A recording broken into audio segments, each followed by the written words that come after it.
Welcome back to Sakaris and Price, and we are from the mobile Pacific Toyota studios today, and welcoming in the Daily Hive's Rob Williams. Rob, how are you? Doing great, fellas. How are you? Very well, very right. well. A couple of games back-to-back this weekend for the Vancouver Canucks. We could draw artificial lines all we want of, if they lose these two, the season's really over. We've probably been able to do that for much of the season.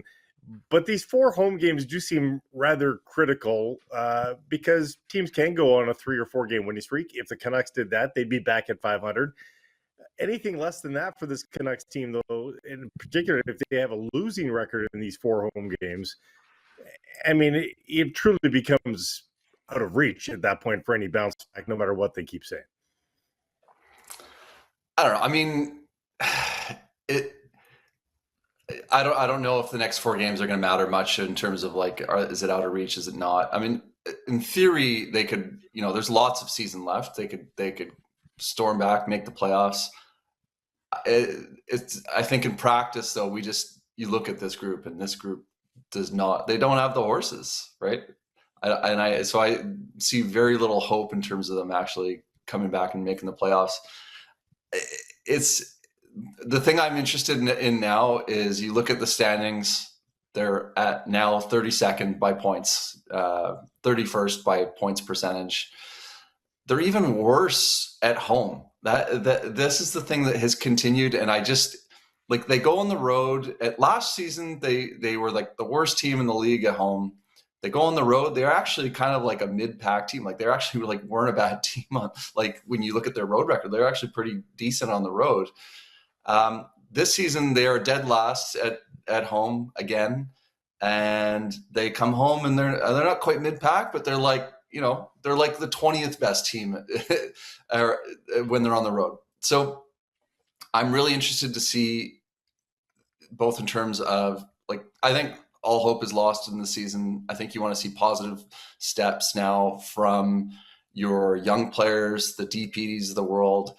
You want to see those guys advance. You want to see their trade chips, keep boosting their value. But in the here and now, I'm kind of wondering, okay, what's the fan support going to be like if they come home and rattle off a few more stinkers like they have all of last season and all of this season as well? I think that's where we are with this club right now is that, and it just so happens it's the 4-year anniversary of the biggest house cleaning in franchise history. And of course, we all know what precipitated that. It was a brutal loss at home to Pittsburgh, jerseys on the ice. And the next day, pretty much everybody was let go. So here we are 4 years later.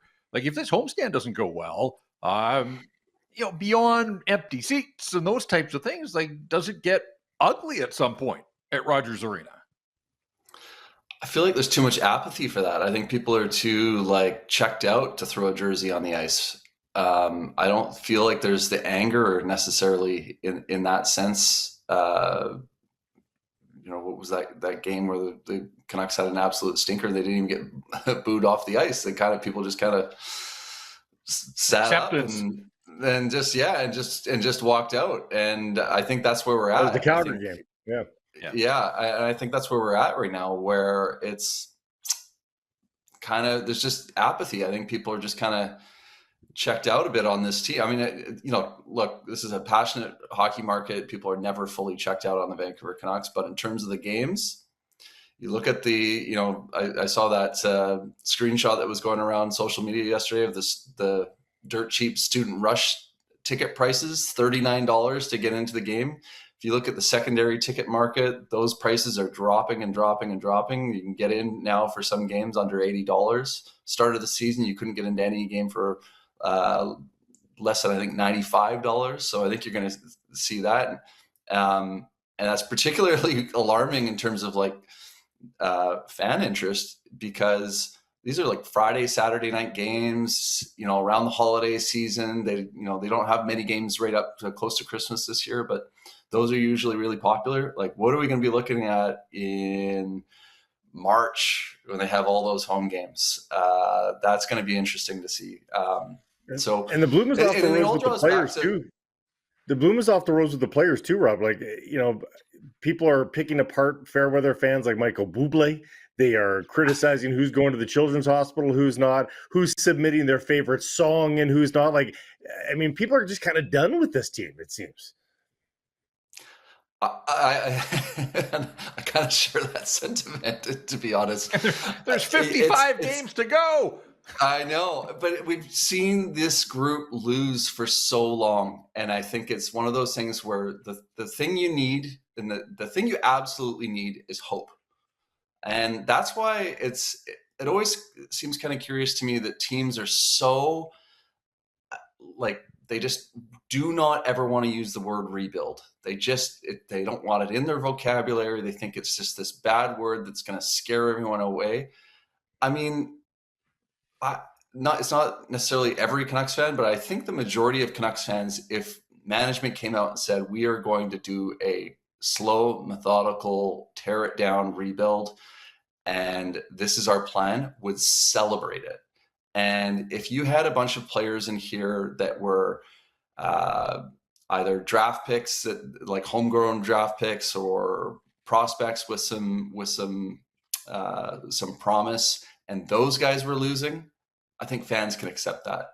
But to see guys that are now in their late 20s and their early 30s that have been here for a while, and you look at this roster and you go, never mind this season, what is the plan? And when there's no plan, there's no hope.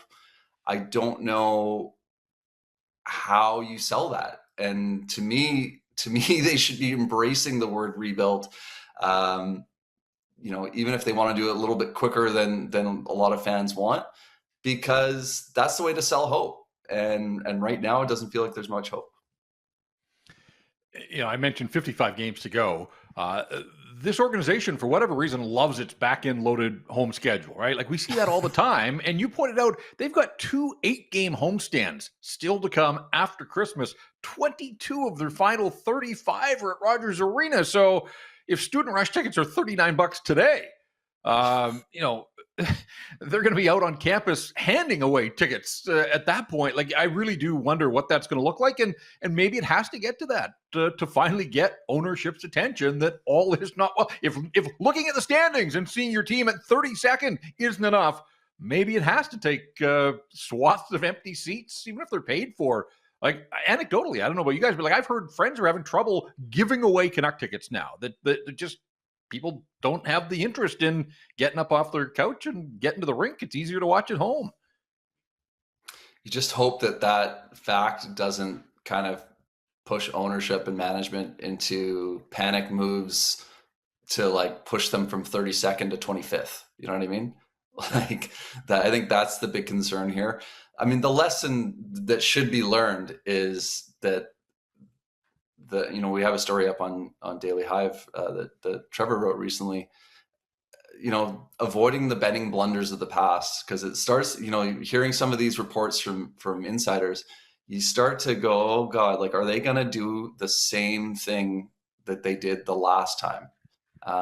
Because this feels very much like 2015, 2016, Willie Desjardins era teams where you had the Sedins still kicking around, you had Burrows still kicking around, but there was no hope because those guys were well past their prime at that point, and you didn't have many good young players coming up. And I always think back to that Gustav Forsling trade where you had a draft pick that had performed exceptionally well at the World Juniors, and they flipped him for Adam Clendenning because they wanted to get, they wanted to just kind of speed up the rebuild. They're trying to take a shortcut, and so many of those shortcuts turned into dead ends because what teams, and you hear them talking now, they want a roster player. Okay, great.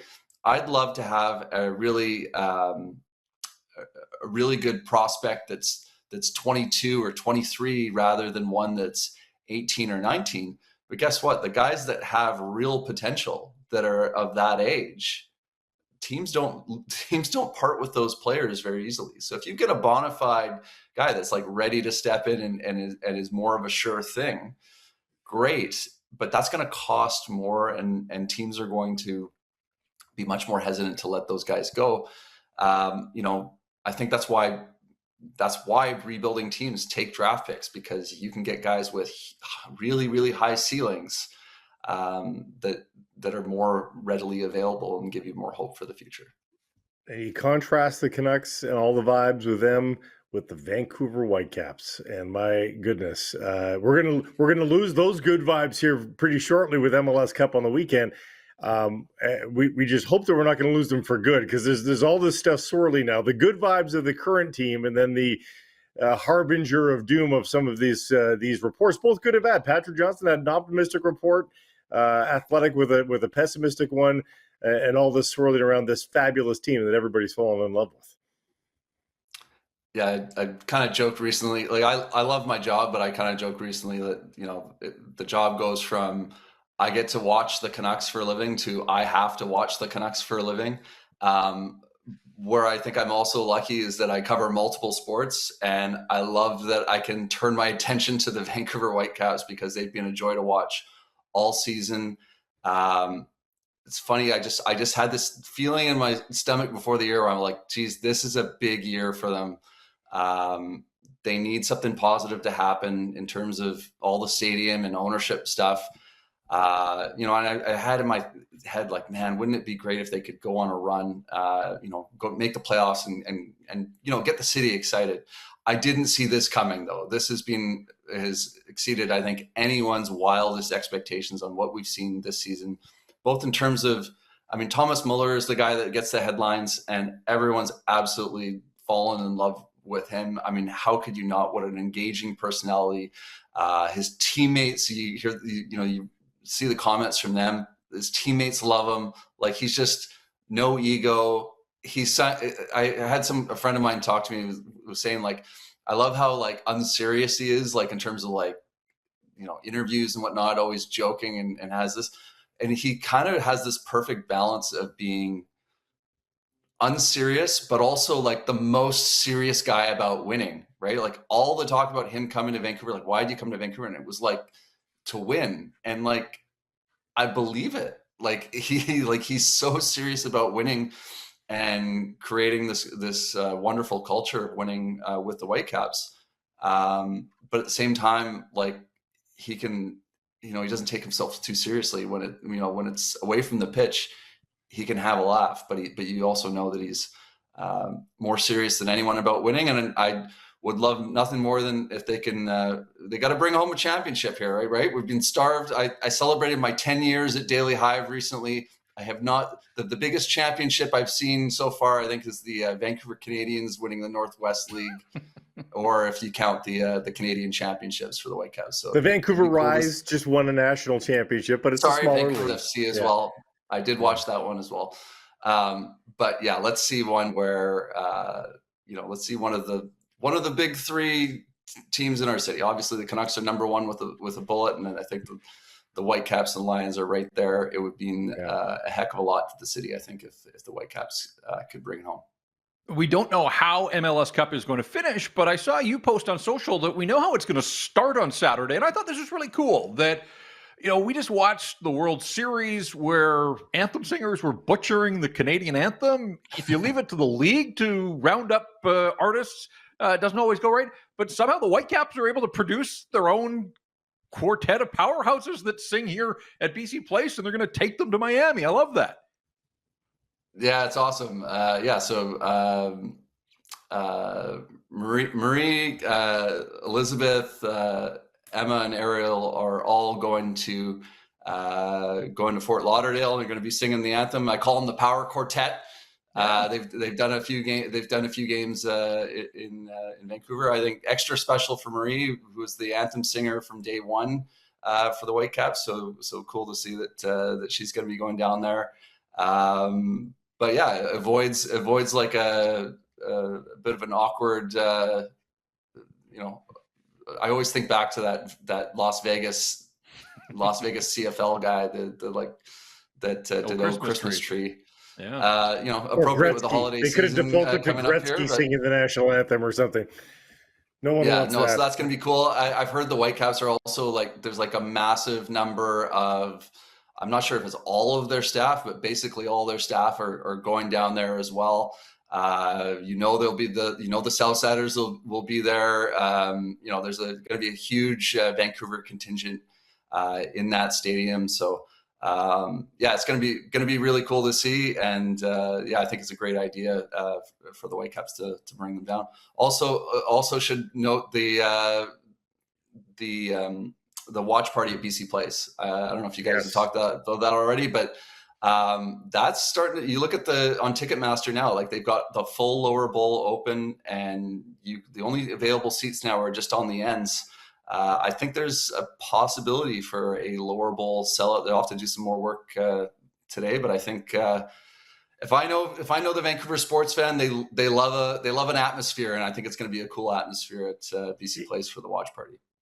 We've talked about it already, but it's why I'm not terribly worried about the tough talk and the reports. They don't walk away from markets where 24,000 people gathered together to watch it on TV. Like I'm just not gonna go there just yet. But we'll talk about that after the championship game here. Rob, thanks for doing this, and we'll talk to you next week. Appreciate it. Thanks, guys.